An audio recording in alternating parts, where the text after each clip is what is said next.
శ్రీ గురుభ్యో నమః. మనం ఇప్పుడు 13వ అధ్యాయము క్షేత్రజ్ఞ విభాగ యోగంలోకి ప్రవేశించాము. భగవద్గీతని 3 షట్కాల కింద విభజించారు. మొదటి 6 కర్మ షట్కం అంటారు. 12వ అధ్యాయం వరకు ఉన్నదాన్ని 7 to 12 భక్తి షట్కం అంటారు. ఇప్పుడు జ్ఞాన షట్కము ప్రారంభించుకున్నాం 13వ అధ్యాయంలోను. ఈ అధ్యాయంలో అద్వైతాన్ని ఎస్టాబ్లిష్ చేస్తారనమాట. అంటే అసలు క్షేత్రం అంటే ఏంటి, అంటే ఏది జడము, ఏది చైతన్యము, తర్వాత జీవభావము, జీవుడు, పరమాత్మ వీరందరిలో ఉన్న చైతన్యం వేరే వేరేనా, ఈ సందేహాలన్నిటికీ కూడా సమాధానం చెప్తారు. మొదటి శ్లోకము అర్జునుడు ఈ ప్రశ్నలు అడిగినట్టు కొంతమంది ఆ శ్లోకం ఉన్నట్టుగా అంటారు, కొంతమంది లేనట్టుగా అంటారు.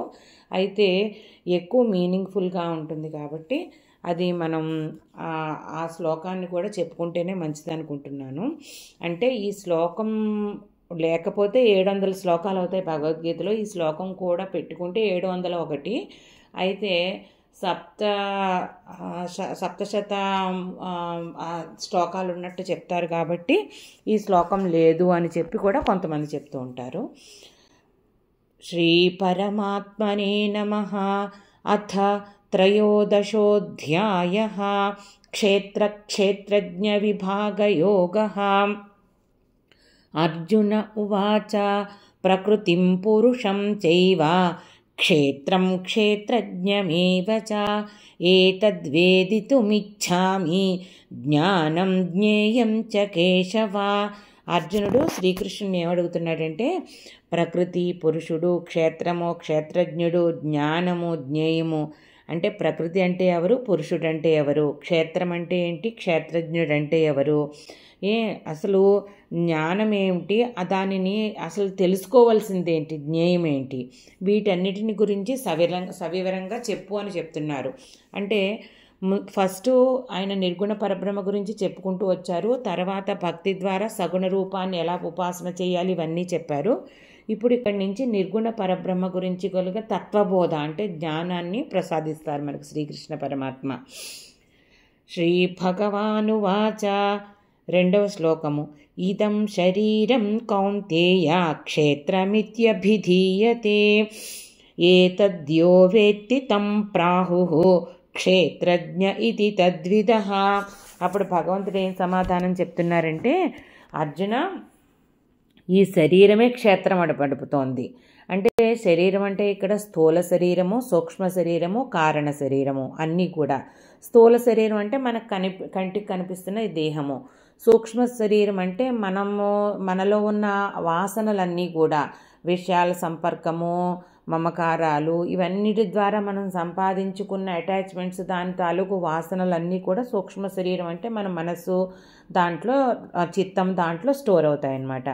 ఆ సూక్ష్మ శరీరము. కారణ శరీరం అయితే అంటే ఏంటంటే మనలో ఉన్న ఆత్మ చైతన్యము ఈ సూక్ష్మ శరీరంతో కలిసి ఏదైతే ఏ వాసనలతో కలిసి ఈ చైతన్యము ప్రయాణించి వేరే దేహాన్ని పట్టుకుంటుందో దానిని కారణ శరీరం అంటారు.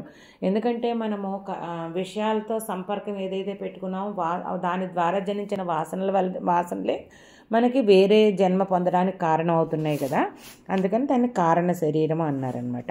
ఇంకా క్షేత్రజ్ఞుడు అంటే ఎవరట, ఈ క్షేత్రం నాది, ఇది నాది, ఈ శరీరం నాది అని ఎవరైతే తెలుసుకున్నారో వాళ్ళే క్షేత్రజ్ఞుడు అవుతారు.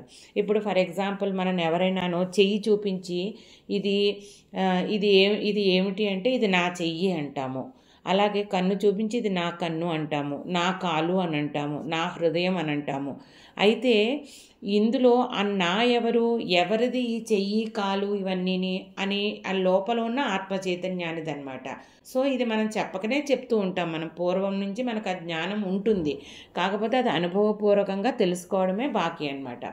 అయితే ఇప్పుడు ఆ నేను అన్నది ఎవరో, ఈ శరీరాన్ని నాది అని ఎవరైతే తెలుసుకుంటున్నారో వారే క్షేత్రజ్ఞుడు అనమాట.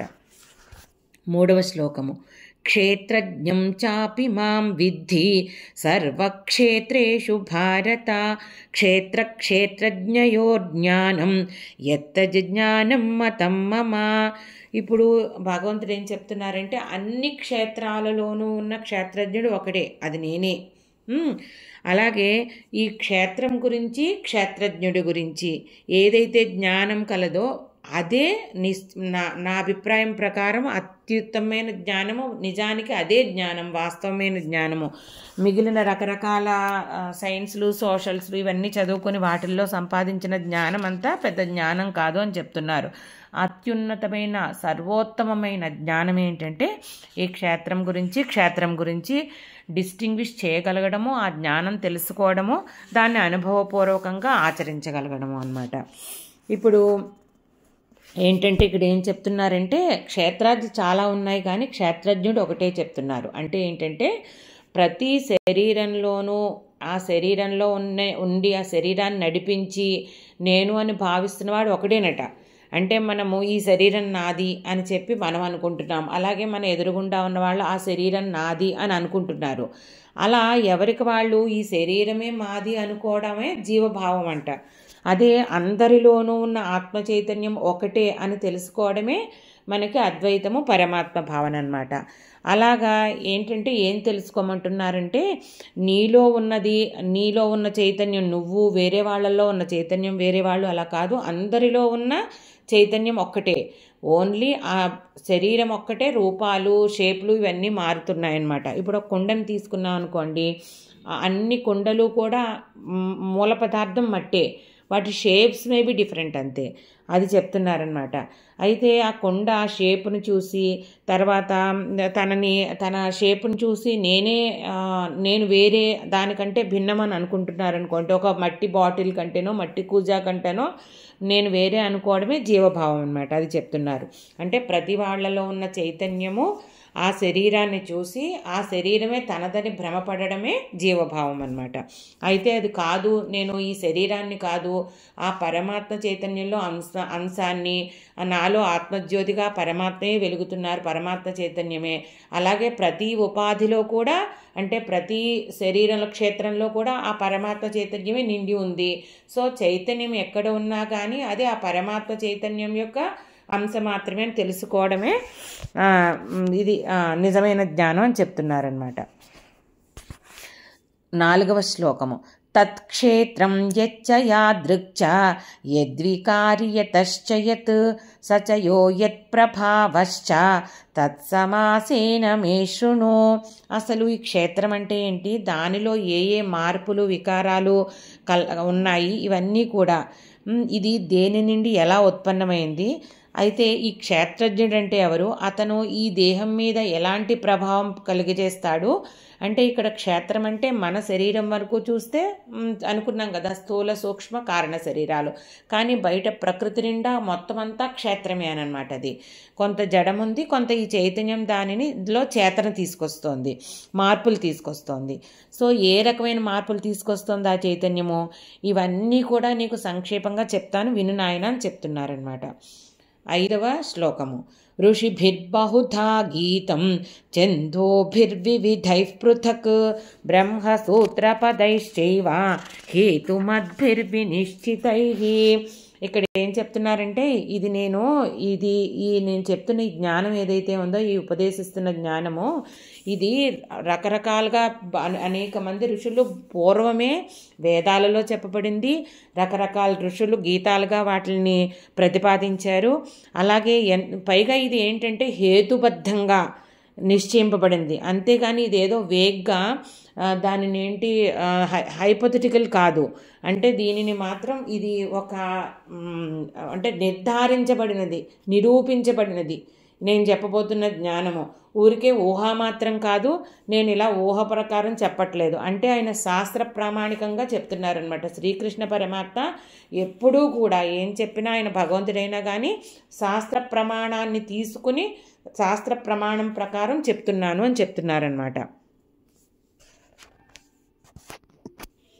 6వ శ్లోకము. మహాభూతాన్యహంకారః బుద్ధిరవ్యక్తమేవ చ ఇంద్రియాణి దశైకంచ పంచచేంద్రియ గోచరాః. ఇంకా క్షేత్రం గురించి చెప్పడం మొదలుపెట్టారనమాట. పంచమహాభూతాలు అంటే ఏంటంటే ఇప్పుడు ఇది బ్రాడర్ సెన్స్లో చెప్తున్నారనమాట. మనిషి శరీరం వరకు తీసుకోకుండా ప్రకృతిలో పంచమహాభూతాలు ఉన్నాయి కదా, ఇవి ఎప్పుడు చాలా శుద్ధంగా ఉండేవి సృష్ట్యాదికి ముందనమాట. ఆ పంచమహాభూతాల గురించి, ఆ పంచమహాభూతాలు క్షేత్రం అని చెప్తున్నారు. తర్వాత అహంకారం, ఇదేంటంటే సమిష్టి అహంకారము, ఇది జగత్తు అని చెప్పి ఒక సమిష్టి అహంకారం ఉంది, ఏర్పడింది. అది కూడా ఏంటంటే మనకి క్షేత్రం కింద వస్తుందట. అలాగే బుద్ధి, అలాగే మూల ప్రకృతి, అంటే దేని నుంచి అయితే ఈ జగత్తు సృష్టించబడిందో, అంటే మనం చెప్పుకున్నాం కదా, పరమాత్మ సృష్టి సంకల్పం తీసుకున్న తర్వాత తన నుండి మూల ప్రకృతి అన్న మూల ప్రకృతి అన్న శుద్ధ చైతన్యం కింద, రెండిటి కింద తనని తాను ఐడెంటిఫై చేసుకుని ఆ మూల ప్రకృతి నుంచి మనకి ఈ జగత్ ఏర్పడిందని తెలుసుకున్నాం కదా. సో ఆ మూల ప్రకృతి అంటే పంచమహాభూతాలు, అహంకారము, బుద్ధి, మూల ప్రకృతి. ఇంకొకటి ఏంటి, మనకి 5 కర్మేంద్రియాలు, 5 జ్ఞానేంద్రియాలు ఉన్నాయి కదా, ఇవి 10. అది కాకుండా మన మనస్సు ఇది. సో ఇది ఏంటంటే ఇవన్నీ కూడా క్షేత్రం కిందే వస్తాయట. ఇంకా 5 ఇంద్రియ విషయాలు అంటే శబ్ద, రూప, రస, స్పర్శ, గంధాదులు అన్నమాట. అలాగే ఇవన్నీ కూడా క్షేత్రం కింద వస్తాయి అని చెప్తున్నారనమాట. సో ఇప్పటి వరకు మనకి పంచమహాభూతాలు అయ్యాయి, 10 ఇంద్రియాలు అయ్యాయి, 5 విషయాలు అయ్యాయి, తర్వాత ఏమో మనస్సు అయింది, బుద్ధి అయింది, అలాగే అవ్యక్తము, అహంకారము. మొత్తం మనం ఎన్ని తీసుకున్నాము, 24 కనిపిస్తున్నాయి అన్నమాట ఇక్కడ. తర్వాత ఇంకా 7వ శ్లోకము, ఇచ్ఛా ద్వేష సుఖం దుఃఖం సంఘాతశ్చేతనా ధృతి ఏతత్ క్షేత్రం సమాసేన సవికారముదాహృతం. ఈ భావాలు ఏవైతే ఉన్నాయో మన మనసులోనూ మన బాడీలోనూ కలిగే వికారాలన్నీ కూడాట, ఇవి కూడా క్షేత్రమేనట. అంటే ఏంటిది, సుఖము, దుఃఖము, అలాగే ఈ దేహేంద్రియాలన్నిటినీ కలిపి ఒకలాగా నడిపించి, అంటే కాలుకి కాలు, చేయి అలా విడిపోకుండా వీటన్నీ కలిపి పెట్టి ఉంచే ఒక ధృతి ఉంది కదా, ఇది అన్నమాట. అలాగే ఇంకా తెలివి, ఇవన్నీ కూడా తెలివి, ధైర్యము, ఇవన్నీ కూడా మొత్తం అంటే ఈ క్షేత్రం అంటే అన్ని రకాల జడము, ప్రకృతితో సహా అన్నీ కూడాను. అలాగే దాంట్లో కలిగే వికారాలన్నీ కూడా, మనం అనుభవించే ఎమోషన్స్, ఇవన్నీ కూడా జడ పదార్థాలేట, క్షేత్రమేనట, అది చెప్తున్నారనమాట. అయితే ఇంకా మనం ఏంటి, ఇవన్నీ కూడా ఇప్పుడు ఇవి కాకుండా ఎవరైతే ఉన్నారో అదే చైతన్యం. అంటే వీటన్నిటిలోనూ ఏదైతే స్పందన కలగజేస్తోందో, చేతన కలగజేస్తోందో అదే క్షేత్రం అన్నమాట. మిగతావన్నీ కూడా క్షేత్రజ్ఞుడి. అయితే మనం ఆ క్షేత్రజ్ఞుడి గురించి తెలుసుకోవాలి అంటే మనం జ్ఞానం సంపాదించాలి. ఆ క్షేత్రజ్ఞుడి తెలుసుకోవడానికి మనం జ్ఞానం కావాలి. ఆ జ్ఞానం కావాలి అంటే మనం కొన్ని అంటే మంచి లక్షణాలు ఇందులో చెప్పారు, లిస్ట్ చెప్పారు. ఇవన్నీ కూడా మనము ఇన్కల్కేట్ చేసుకోవాలి, అంటే సాధన చెయ్యాలన్నమాట. అవి ఏమిటా, 8వ శ్లోకము. వరుసగా నేను అన్నీ కూడా ఆయన చెప్పిన జ్ఞానం గురించి చెప్పినదంతా కూడా మీకు చెప్తాను. అమానిత్వమదంభిత్వం అహింసా క్షాంతిరార్జవం ఆచార్యోపాసనం శౌచం స్థైర్యమాత్మ వినిగ్రహ. 9వ శ్లోకము. ఇంద్రియార్థేషు వైరాగ్యం అనహంకార ఏవ చ జన్మ మృత్యుజరా వ్యాధి దుఃఖదోషానుదర్శనం. 10వ శ్లోకము. అసక్తిరనభిష్వంగః పుత్రదార గృహాదిషు నిత్యం చ సమచిత్తత్వం ఇష్టానిష్టోపపత్తిషు. 11వ శ్లోకము. మయి చానన్యయోగేన భక్తిరవ్యభిచారిణి వివిక్తదేశసేవిత్వం అరతిర్జన సంసది. 12వ శ్లోకము. అధ్యాత్మజ్ఞాన నిత్యత్వం తత్వజ్ఞానార్థదర్శనం ఏతద్ జ్ఞానమితి ప్రోక్తం అజ్ఞానం యదతోన్యథా. ఇందులో ముందు 6వ శ్లోకంలో 7వ శ్లోకంలోనూ కూడా క్షేత్రం అంటే ఏమిటి చెప్పారనమాట. చెప్పిన తర్వాత ఇంకా ఆ క్షేత్రజ్ఞుడిని మనం తెలుసుకోవాలి అంటే అది అవన్నీ కాక మిగిలింది ఒక్కటే క్షేత్రం అనమాట. అంటే ఆత్మ చైతన్యము, పరమాత్మ చైతన్యం మొత్తం అంతా వ్యాపించి ఉన్నది. అయితే దానిని అనుభవంలోకి తెచ్చుకోవాలంటే ముందు మనల్ని మనము దానికి యోగ్యులను చేసుకోవాలి. యోగ్యులను చేసుకోవాలంటే ఈ లక్షణాలన్నీ ఉండాలి అని చెప్పి ఒక లిస్ట్ 20 లక్షణాలు చెప్పారనమాట ఈ 5 శ్లోకాల్లోనూ. ఆ 20 లక్షణాలు ఎవరైతే అలవర్చుకున్నారో సాధన ద్వారా వారికి ఆత్మజ్ఞానం ఆ అనుభవపూర్వకంగా కలుగుతుందన్నమాట. ఆ చైతన్యాన్ని అనుభవం అనమాట. అందులో ఒకటి ఏంటిట, తన్ను తాను పొగడుకోకుండా ఉండడము. ఇంకోటి డాంబికం, ఊరికే అందరూ కూడా ప్రదర్శించడానికి చేస్తూ ఉంటారు కదా, అలా డాంబికం లేకుండా ఉండడము. మూడోది ఏంటంటే ఇతర ప్రాణుల్ని హింసించకుండా ఉండడము. ఏ రకంగానూ కూడా, అంటే మన చేతల ద్వారా కానీ లేదంటే ఆలోచనల ద్వారా కానీ మాటల ద్వారా కానీ హింసించకూడదు అనమాట. అంటే మనసులో కూడా వాళ్ళకి హింస చేయాలన్న భావమే కలగకూడదు. నాలుగోది ఏంటి, ఓర్పు కలిగి ఉండడం. అలాగే మనని ఎవరు ఏ రకంగా బాధించినా కానీ మనం ఓర్చుకునే శక్తి, దాన్ని అబ్జార్బ్ చేసుకోవాలన్నమాట. ఓర్పు కలిగి ఉండాలి. ఐదోది ఏంటి, రుజుత్వం కలిగి ఉండడం. రుజుత్వం అంటే పైకొకటి లోపల ఒకటి మాట్లాడడం కాకుండా చక్కగా మనసుని ప్రక్షాళన చేసుకుంటూ మనసులో ఉన్నదే వాక్కు ద్వారా బయటకు వచ్చేటట్టు చూడాలి, మృదువుగా. ఆరోదేంటి, గురువు సేవ చేయడం. జ్ఞానం ఇచ్చే ప్రతి గురువుకి కూడా మనం సేవ చెయ్యాలన్నమాట. ఏడవది శుచి. మనము లోపల బాహ్యంగా అంతర్బాహ్య శుచి శరీరానికి అన్నమాట, అంతా శుద్ధిగా కలిగి ఉండాలి. ఇంకోటి ఏంటి, ఎనిమిదవది సన్మార్గంలో స్థిరంగా నిలబడి ఉండాలి. ఆ సన్మార్గం అని తెలిసినప్పుడు బయట ప్రపంచం ఏ రకమైన ఒత్తిడి చేసినా కానీ స్థిరంగా నిలబడి ఉండాలన్నమాట. మళ్ళీ ఎవరైనా మనం సన్మార్గంలో వెళ్తున్నప్పుడు బాధ కలుగజేస్తే వాళ్ళకి భయపడి వెనుదిరిగిపోకూడదు. తొమ్మిదోది ఏంటి, మనస్సుని బాగా నిగ్రహించాలి. రకరకాల అట్రాక్షన్స్ ఉంటాయి, విషయాలు ఉంటాయి, వాటిని పట్ల వెళ్ళి పరుగులు పెట్టకుండా మనసుని నిగ్రహించాలి. అది కూడా మనసుని ఎడ్యుకేట్ చేస్తూ నిగ్రహించాలి, బలవంతంగా కాకుండా. పదోటి ఏంటి, ఇంద్రియ విషయాలందు విరక్తి కలిగి ఉండడం. అంటే కళ్ళు ఏదో చూడాలనుకుంటుంది, కనిపించిందల్లా చూడాలనుకుంటాయి, తినాలనుకుంటాయి, మంచిదా లేదా చెడు ఆ విచక్షణ ఇంద్రియాలకు లేదు, మనసుకే ఉంది. కాబట్టి మనసు ద్వారా ఈ ఇంద్రియాలు ఎందు ఇంద్రియాలు తిరిగే విషయాల పట్ల విరక్తి కలిగి ఉండాలి. అది ఆ వైరాగ్యం అన్నది మనము గ్రాడ్యువల్గా సాధన ద్వారా సాధించాలన్నమాట. అలాగే 11వది అహంకారం లేకుండా ఉండడం. నేనే కర్తని, నేనే ఇది చేశాను, నేను అది చేశాను అనుకుంటూ మనము ఆ కర్తృత్వం తీసుకుని అహంకారం ప్రదర్శించకుండా ఉండేటట్టు సాధన చేయాలి. ఇంకోటి ఏంటి, 12వది పుట్టుక, చావు, ముసలితనము, రోగము ఇలాంటి వాటన్నిటి వల్ల కలిగే దుఃఖాన్ని వాటిల్లో ఉన్న దోషాలను దర్శించడం వల్ల, అంటే మనకి ప్రతి మంచి అంటే మనము బాగుంది, ఇంద్రియాలకు బాగుంది అన్న ప్రతి దాంట్లోనూ ఒక రకమైన దోషం ఉంటుంది. ఇది చేస్తే అమ్మో ఇప్పుడు తినేసాను ఇంత, కానీ దీనివల్ల మనకి వెయిట్ పెరుగుతాము, ఇవన్నీ చేస్తాము అని చెప్పి దానిలో ఉన్న దోషాలను మనం ఒక మైండ్కి గుర్తు చేస్తూ ఉండాలి. ఇలా చేస్తూ ఉంటే అప్పుడు నెమ్మదిగా మనసు ఆ ఇంద్రియాలని కంట్రోల్లోకి తెచ్చుకోగలుగుతుంది అన్నమాట. అలాగే ఏంటంటే కొడుకులు, 13వది కొడుకులు, భార్య, ఇల్లు ఇలాంటి వాటందు ఆసక్తి ఉండకూడదు. అంటే మనం బాధ్యతలన్నీ నిర్వర్తించాలి, ఎంతో ప్రేమగా నిర్వర్తించాలి, కానీ అటాచ్మెంట్ పెట్టుకోకూడదు, ఎక్స్పెక్టేషన్స్ పెట్టుకోకూడదు అనమాట. ఇవన్నీ చెప్తున్నారు. 14వది ఏంటంటే అలాగే వాటి యందు పూర్తిగా తాదాత్మ్యం చెందిపోయి పూర్తిగా అభిమానం కలిగిపోయి వాళ్ళ సుఖదుఖాలు అవన్నీ కూడా మనం మైండ్కి తీసేసుకుని అబ్జార్బ్ చేసేసుకుని అలా చేయకూడదు. ఎందుకంటే ప్రతి వ్యక్తి వాళ్ళ కర్మఫలాలను బట్టి వాళ్ళ జీవితం ఉంటుంది. వాళ్ళు ఎవరైనా కానీ ఆ విషయం గ్రహించి మనం వాళ్ళకి చేయాల్సిన నీతి బోధ ఇవ్వాల్సినవన్నీ ఇవ్వాలి, మన బాధ్యత సక్రమంగా నిర్వర్తించాలి. కానీ విపరీతమైన వ్యామోహంలోకి వెళ్ళిపోయేటంత ప్రేమ పెట్టుకోకూడదు.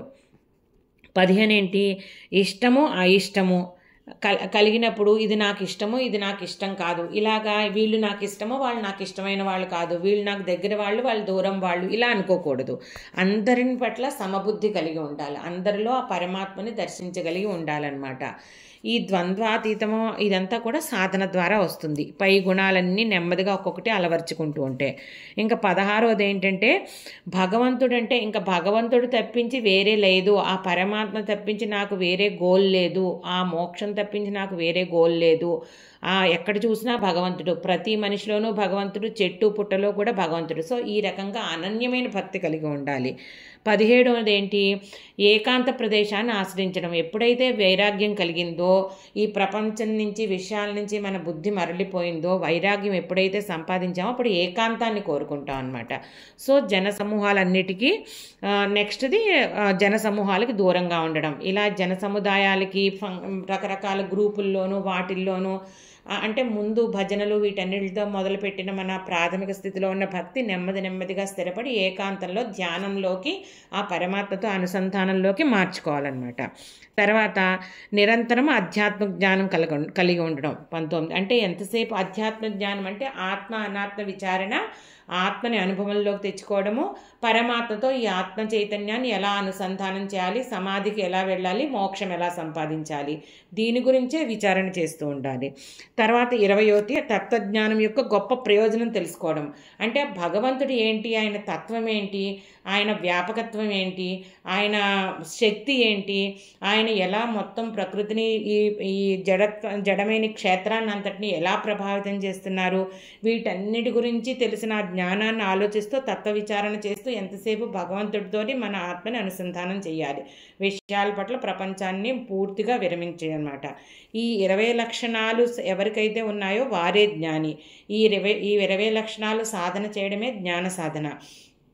క్షేత్రం గురించి తెలుసుకోవాలి అని అంటే గనక, క్షేత్రజ్ఞుడు ఎవరో తెలుసుకోవాలి అంటే గనక మనకి క్షేత్రం ద్వారా మనం ఉపయోగించి ఈ సాధన చేసి క్షేత్రాన్ని ఈ 20 రకాల సాధనల్లో లక్షణాలని క్షేత్రానికి సాధించిన తర్వాత క్షేత్రజ్ఞుడు ఎవరో మనకు అనుభవంలోకి అవుతుంది అని చెప్తున్నారు. ఇదే జ్ఞానము అని అంటున్నారు అనమాట. ఇంకా ఇది కాకుండా ఏదైతే ఉందో మనకి ఈ లక్షణాలు కాకుండా వేరే ఏదైనా ఏముందో అదంతా అజ్ఞానమే. అంటే దీనికి రివర్స్ ఏదైతే చేస్తూ ఉంటామో, మనం ఎలా ప్రవర్తిస్తూ ఉంటామో అదంతా అజ్ఞానం అన్నమాట. 13వ శ్లోకము.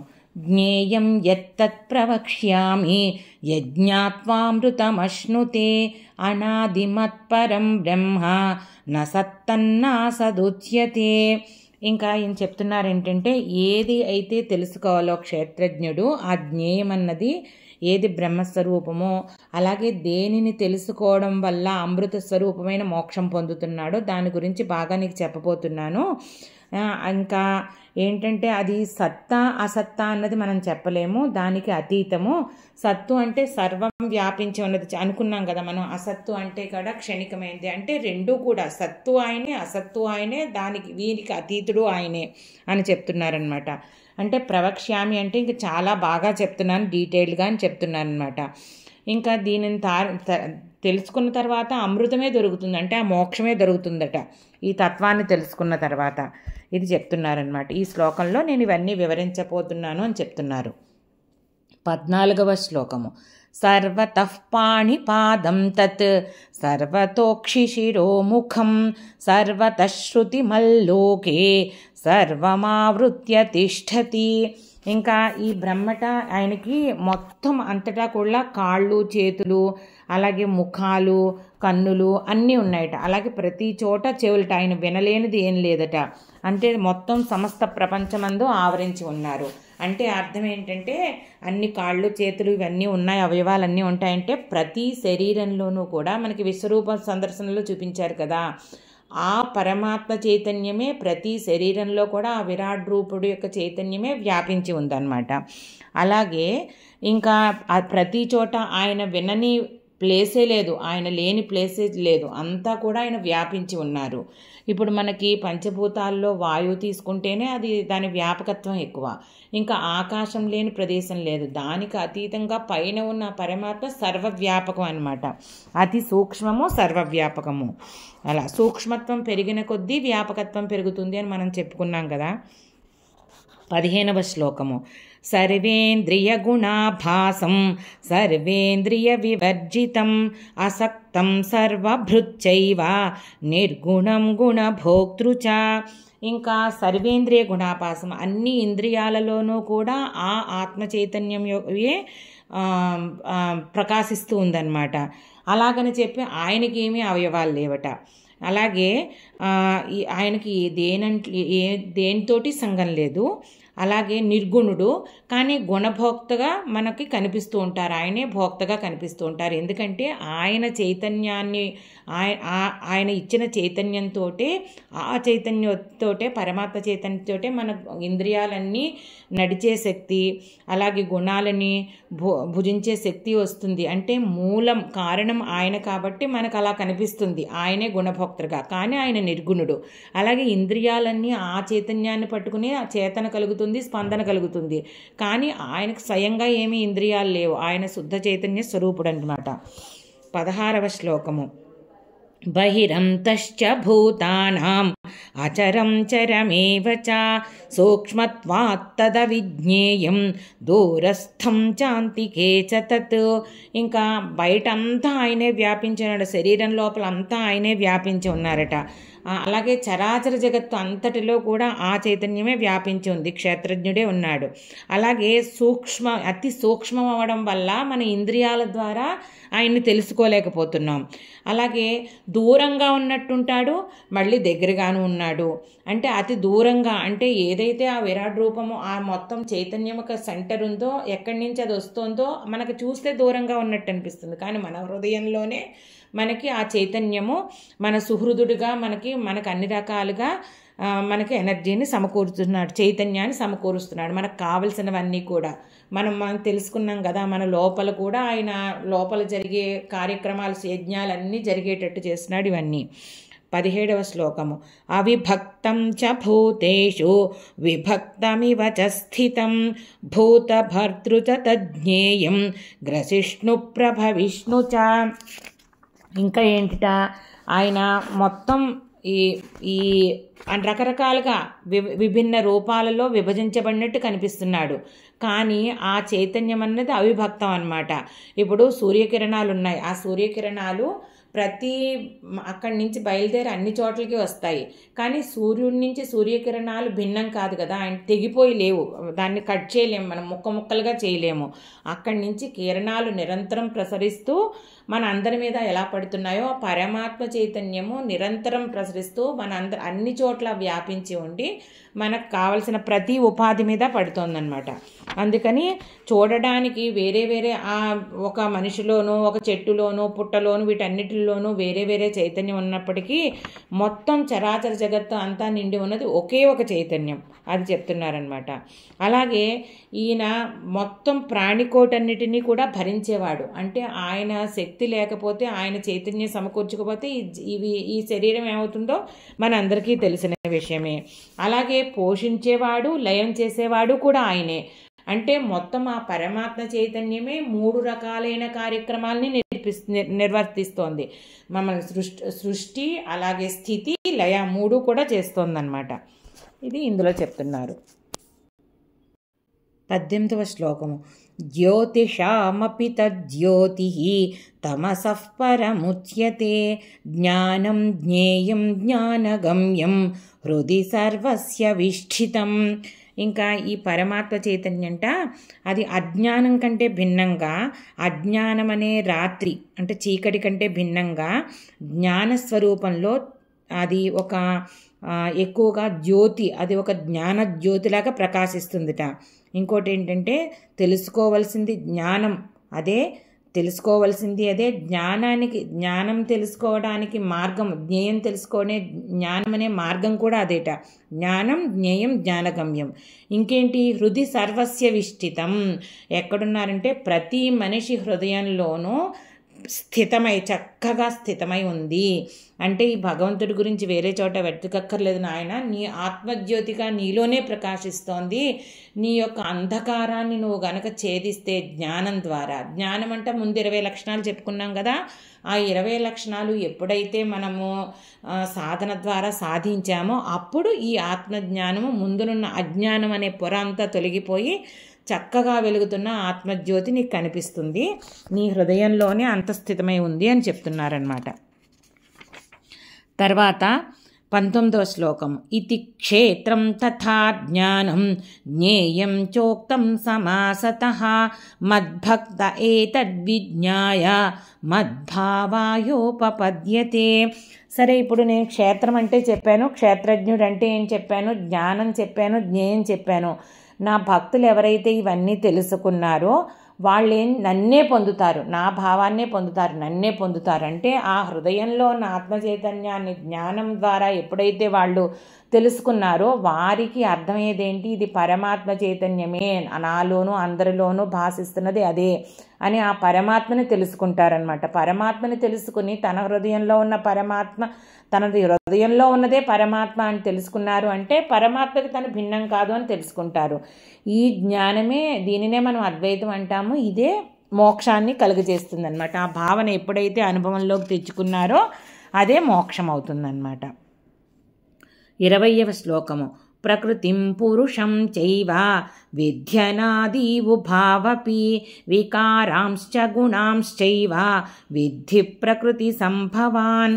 అయితే ఈ మూల ప్రకృతి ఏదైతే ఉందో, మనము క్షేత్రం అని అనుకున్నాం కదా, ఆ ప్రకృతి, అలాగే పురుషుడు అంటే భావం, ఈ శరీరం నాది అనుకునేవాడు, వీళ్ళు కూడా చాలా రోజుల నుంచి వాళ్ళు కూడా అనాదిగా ఉన్నారనమాట. అంటే ఈ ప్రకృతి, మూల ప్రకృతి పరమాత్మ సృష్టి మొదలు పెట్టడానికి ముందు నుంచి ఉంది. అది అవ్యక్తమే, మనకు తెలియదు. అలాగే పురుషుడు, ఈ జీవభావం ఏదైతే ఉందో మనకి జన్మ ఎప్పుడొచ్చింది, అలాగే ఎప్పటి వరకు ఈ జన్మల పరంపర జరుగుతూ ఉంటుంది. మనము జీవుణ్ణి, ఈ శరీరానికి సంబంధించిన వాడిని అనుకున్నంత కాలం జరుగుతూ ఉంటుంది కదా. సో ఇవి కూడా అనాదిగానే ఉన్నాయన్నమాట. అలాగే ఈ వికారాలు, మనం శరీరంలో కలిగే గుణాలు, మార్పులు, మనం ప్రవర్తించే విధానము, ఇవన్నీ కూడా ప్రకృతి సహజంగా దానిలో ఉన్న గుణాల ద్వారా ప్రకృతి నుంచి జనించాం కాబట్టి మనం కూడా వచ్చేసింది అనమాట. అంటే సత్వరజస్తమో గుణాలు, దాని ద్వారా మనలో కలిగే సుఖం, దుఃఖం, ఈ వికారాలు, సంతోషము, ఇవన్నీ కూడా ఈ మనం ప్రకృతి వంక చూస్తూ ప్రకృతిలో మమేకమైపోయి ప్రకృతి నుంచి మనం జనించామనుకుని మనం ఆ చైతన్యాన్ని విస్మరించడం వల్ల, మనం ఆ ప్రకృతి పట్లనే మనము అట్రాక్ట్ అవ్వడం వల్ల మనకి ఆ ప్రకృతి యొక్క లక్షణాలు మనం ఆపాదించుకుంటున్నాం అన్నమాట. 21వ శ్లోకము. కార్యకరణకర్తృత్వే హేతు ప్రకృతిరుచ్యతే పురుష సుఖ దుఃఖానాం భోక్తృత్వే హేతురుచ్యతే.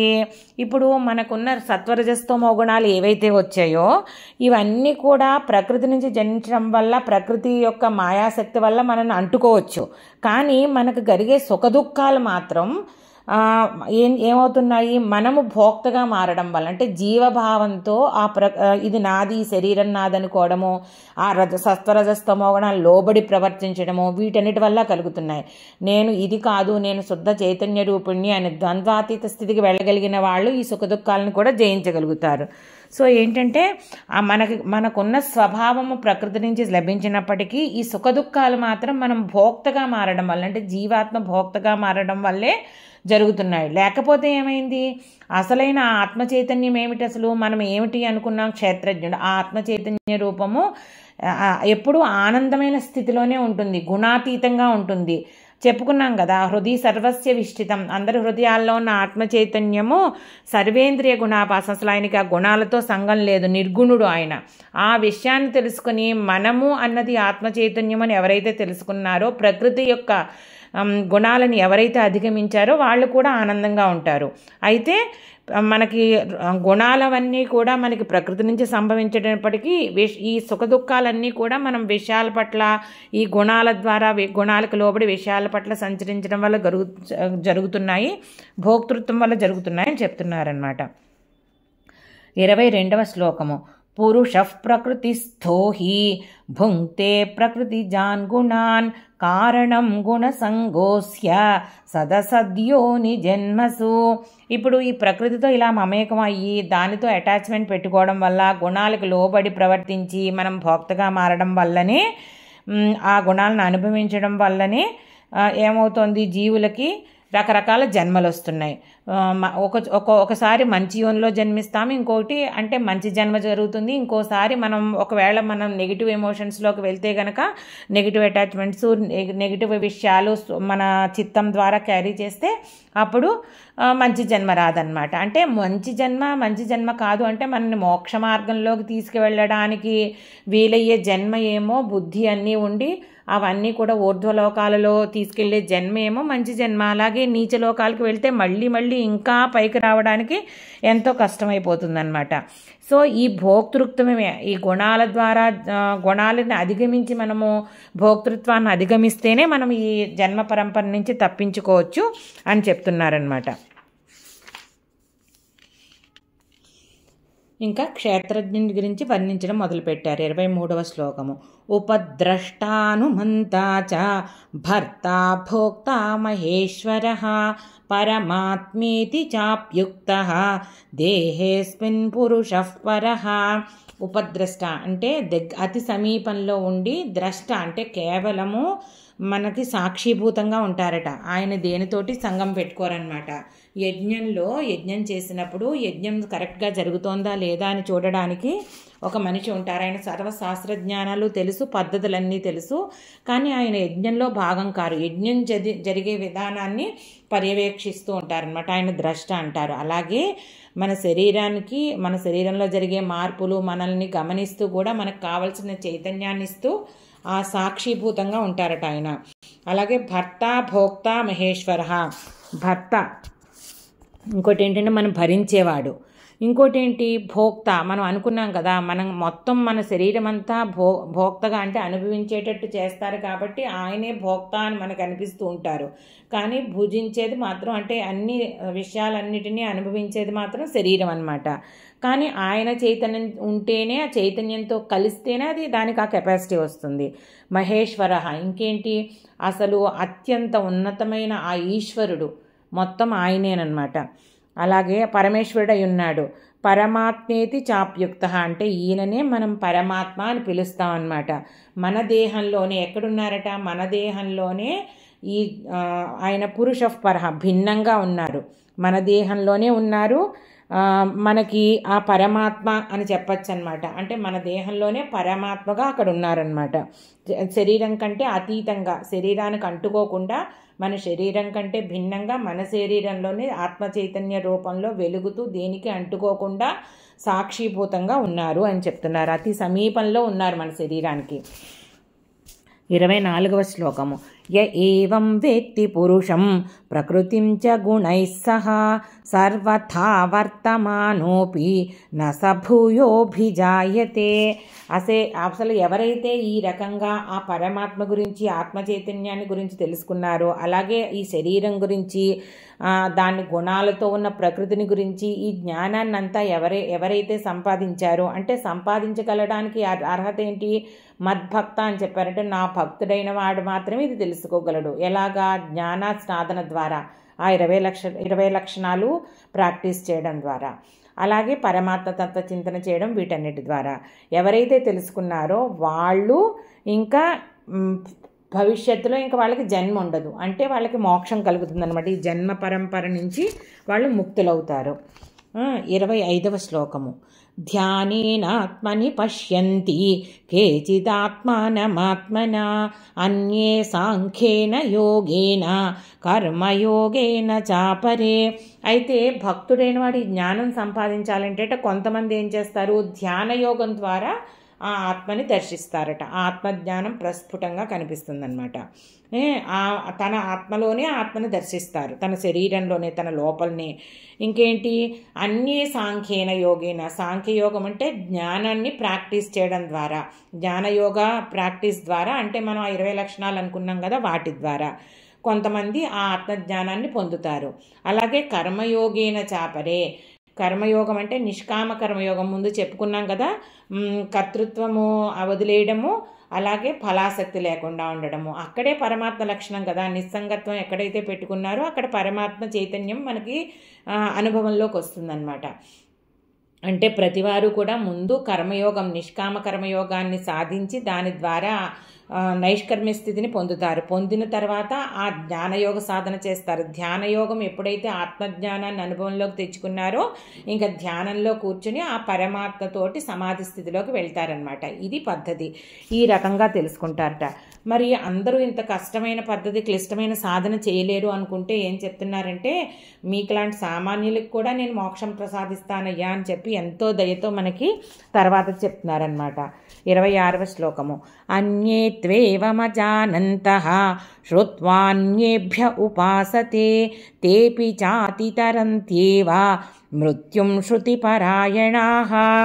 ఎవరైతే తెలుసుకోలేరో ఈ ధ్యానయోగము, కర్మయోగము, సాంఖ్యయోగము, వాళ్ళ పరమాత్మ గురించి గొప్ప వాళ్ళ ద్వారా వినడము, గ్రంథాలలో చదువుకోవడము, ఆ తెలుసుకున్నదంతా కూడా ఎంతో కొంత ఆచరణలో పెట్టడానికి చేయడము, అలాగే ప్రపంచం నుంచి విరమించుకొని కేవలం భగవంతుడి గురించి ఆలోచిస్తూ వింటూ వాళ్ళకి స్వయంగా జ్ఞానం లేకపోయినప్పటికీ జ్ఞానం ఉన్నవాళ్ళు, అనుభవం తెలుసుకున్న వాళ్ళు వాళ్ళ మాటలు వింటూ ఎవరైతే ఉపాసిస్తూ ఉంటారో భగవంతుణ్ణి, అంటే చెప్పింది విని శ్రవణ తత్పరులు అంటారు, చక్కగా పెద్దవాళ్ళు చెప్పిన ప్రవచనాలు ఇవన్నీ వింటూ ఉండడము, అలాగా మళ్ళీ ఆ వింటున్న దానిని చక్కగా ఆచరణలోకి పెట్టుకోవడము, వాళ్ళకి శక్తి కొలది వాళ్ళ భగవంతుడి తత్వాన్ని తెలుసుకుని ఆచరణలో పెట్టుకోవడము, సిన్సియర్గా ప్రయత్నం చేయడము, ఇలా చేస్తున్న వాళ్ళందరినీ కూడా ఈ మృత్యు సంసార రూపమైన ఈ మృత్యు సంసార సాగరం నుంచి నేను తప్పిస్తానయ్యా, ఈ ప్రపంచం నుంచి మళ్ళీ మళ్ళీ జన్మ లేకుండా చేస్తాను అని చెప్తున్నారనమాట. అంటే పెద్ద పెద్ద పూజలు, పెద్ద పెద్ద ఉపాసనలు చేయకపోయినా మంచి మాటలు వినడం, భగవతత్వం గురించి పెద్దవాళ్ళు చెప్పింది వినడము, అలాగే పుస్తకాలు చదవడము, అలాగే ఈ జ్ఞానాన్ని వీలైనంత వరకు ఆ తత్వాన్ని తెలుసుకోవడానికి ప్రయత్నించడము, ఇలా సాధనా మార్గంలోనే ఉండి సిన్సియర్గా ఉండి పూర్తిగా విషయాల నుంచి ప్రపంచం నుంచి తగులుకోకుండా ఈ పరమాత్మతోటి, పరమాత్మ తత్వంతో సంగం పెట్టుకున్న వాళ్ళందరినీ కూడా నేను ఈ జన్మ పరంపర నుంచి తప్పించి మోక్షం ఇస్తాను, క్రమంగా ముక్తి వస్తుంది అన్నమాట. నెమ్మదిగా స్టెప్ అప్ ఆయనే చేయిస్తారు, క్రమముక్తి వస్తుంది మనకి అని చెప్తున్నారు. 27వ శ్లోకము. యావత్ సంజాయతే కించిత్ సత్వం స్థావర జంగమం క్షేత్రజ్ఞ సంయోగాత్ తద్విద్ధి భరతర్షభ.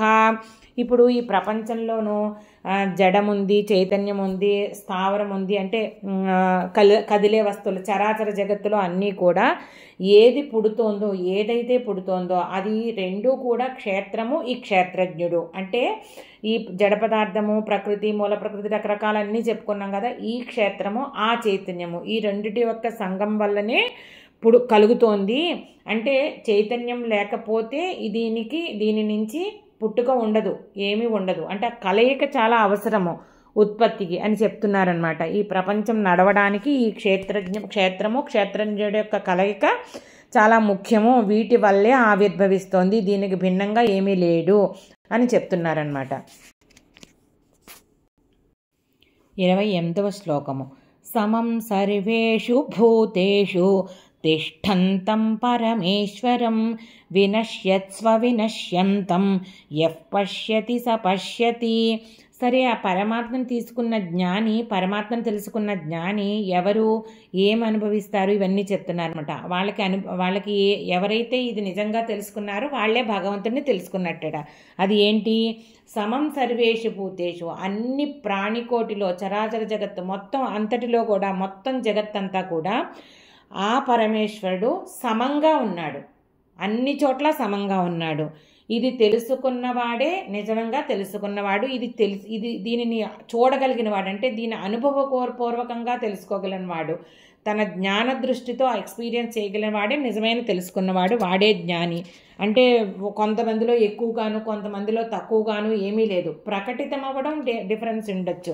మనం విభూతి యోగంలో చాలామందికి ఇక్కడే డౌట్ వస్తుంది, అందరిలో సమంగా ఉన్నప్పుడు మరి భగవంతుడు నేను వారిలో ఉన్నాను అని వారి పేర్లు ఎందుకు చెప్పారు అని నన్ను చాలామంది అడుగుతూ ఉంటారు. అంటే వాటిలో కొంచెం ఎక్కువగా ప్రకటితం అవుతూ ఉంటారు, ఎందుకంటే అక్కడ కొన్ని వ్యాపారాలు నిర్వర్తించవలసి వస్తుంది కాబట్టి. ఇక్కడ ఏంటంటే ప్రతి మనిషిలో సర్వం సమంగా ఉన్నారు. ఎవరు ఎక్కువ తెలుసుకున్నారో వాళ్ళకి ఆ జ్ఞానం ద్వారా ఆ పరమేశ్వరుడి దగ్గరికి చేరతారనమాట, మోక్షం పొందుతారు. 29వ శ్లోకము. సమం పశ్యన్ హి సర్వత్రా సమవస్థితమీశ్వరం నహి నస్త్యాత్మనాత్మానం తతో యాతి పరాం గతిం. ఈ సమస్త జీవరాశిలోనూ సమంగా ఉన్న ఆ పరమాత్మని సమంగా వ్యాపించడాన్ని ఎవరైతే అనుభవపూర్వకంగా తెలుసుకున్నారో వాళ్ళు తమ ఆత్మని తమను హింసించుకోవడం అంటే ఏంటంటే, ఆత్మని హింసించుకోవడం అంటే మళ్ళీ మళ్ళీ మళ్ళీ మళ్ళీ జన్మలు తీసుకుని తనను తను హింసించుకోడు. ఇంకా వాళ్ళు ఏంటంటే ఈ గుణాలకి విషయాలకి అతీతంగా వెళ్ళిపోయి మోక్షం సంపాదించి చక్కగా ఆ సచ్చిదానంద స్థితిలో ఉండిపోతారు. మనం అనుకున్నాం కదా, ఈ మొత్తం ప్రపంచం అంతా దుఃఖమే, ఏ సుఖమున్నా దాని వెనకాల ఇమ్మీడియట్గా ఒక దుఃఖం వచ్చేస్తుంది. అందుకని మొత్తం ప్రపంచం అంతా కూడా దుఃఖమయం. ఆ ఆత్మ చైతన్యంలో ఎవరైతే స్థితుడవుతాడో, శరీరం యొక్క స్థితికి క్షేత్రానికి అతీతంగా ఎవరైతే ఎదిగి ఆ క్షేత్రజ్ఞుడిని జ్ఞానం ద్వారా అనుభవపూర్వకంగా తెలుసుకుంటారో వారు ఇంకా వాళ్ళ ఆత్మని హింసించుకోరు. అంటే వాళ్ళకి జన్మ పరంపర నుంచి ముక్తి లభిస్తుంది. ఆ సచ్చిదానంద స్థితికి చేరుకుంటారు, ఎల్లప్పుడూ ఆనందంగా ఉంటారన్నమాట. అలాగే 30వ శ్లోకము. ప్రకృత్యైవ చ కర్మాణి క్రియమాణాని సర్వశః యః పశ్యతి తథాత్మానం అకర్తారం స పశ్యతి. ఇప్పుడు ఈ ప్రకృతిలో జరిగే పనులన్నీ కూడా వాటంతటా అవే ప్రకృతి ద్వారా సహజ సిద్ధంగా జరిగిపోతూ ఉంటాయి. మనం ముందు కూడా తెలుసుకున్నాం కర్మయోగంలో.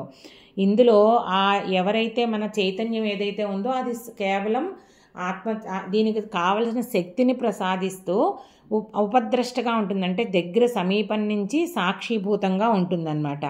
ఇది ఎవరైతే తెలుసుకుంటారో అంటే పనులు చేసేది ప్రకృతి, చైతన్యం నుంచి శక్తి తీసుకుని ఎనర్జీ తీసుకుని వికారాలు లోనయ్యేది, కర్మలు చేసేది అన్నీ కూడా ప్రకృతి, అది కూడా న్యాచురల్గా దానంతరదే చేసుకుపోతూ ఉంటుంది అని ఈ విషయం తెలుసుకున్న వాళ్ళు జ్ఞానవంతులు అవుతారు, నిజమైన జ్ఞాని అని చెప్తున్నారనమాట.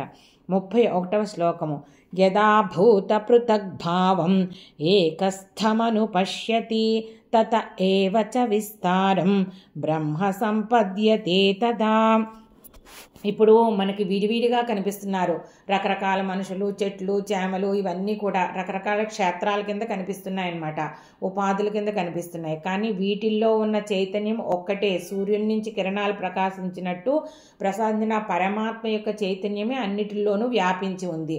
అంటే సూక్ష్మంగా చూస్తే ఈ ఉపాధులన్నీ కూడా ఒక చైతన్యం యొక్క ముద్ద, పరమాత్మ చైతన్యం యొక్క అంశమే. కాబట్టి ఈ విడివిడిగా ఉన్న జీవకోటిని అంతటినీ కూడా ఏకంగా ఎవరు చూస్తారో, ఆ బ్రహ్మే ఉన్నాడు, అన్నిటిలోనే పరబ్రహ్మే ఉన్నాడని ఎవరు చూస్తారో వారు ఆ పరమాత్మనే పొందుతారు. అంటే ఈ అనుభవపూర్వకంగా ఈ జ్ఞానము అన్ని భూతాలని సమంగా చూడగలిగే ఒక జ్ఞానం సంపాదించడమే, అనుభవపూర్వకంగా చూడగలగడమే మోక్షము అని చెప్తున్నారన్నమాట. 32వ శ్లోకము. అనాదిత్వాన్నిర్గుణత్వాత్ పరమాత్మాయమవ్యయః శరీరస్థోపి కౌంతేయ న కరోతి న లిప్యతే. ఇంకా ఈ పరమాత్మిక ఆది లేదు, ఎప్పటి నుంచి ఉన్నారో తెలియదు, సనాతనుడు అన్నమాట.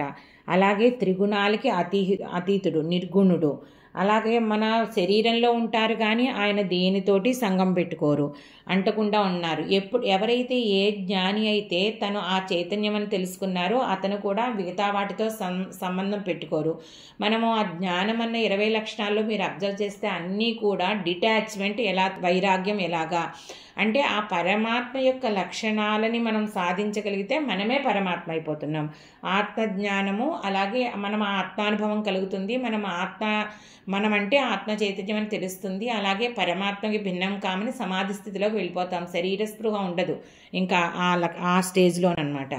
అప్పుడు ఎవరైతే వాళ్ళే పరమాత్మని తెలుసుకున్నారో వాళ్ళే పరమాత్మ అయిపోతున్నారు. అలాగే వాళ్ళకి ఇంకా జన్మ పరంపర ఉండదు, ఆయన ఆ పరమాత్మలో అంశ అయిపోతున్నారనమాట. 33వ శ్లోకము.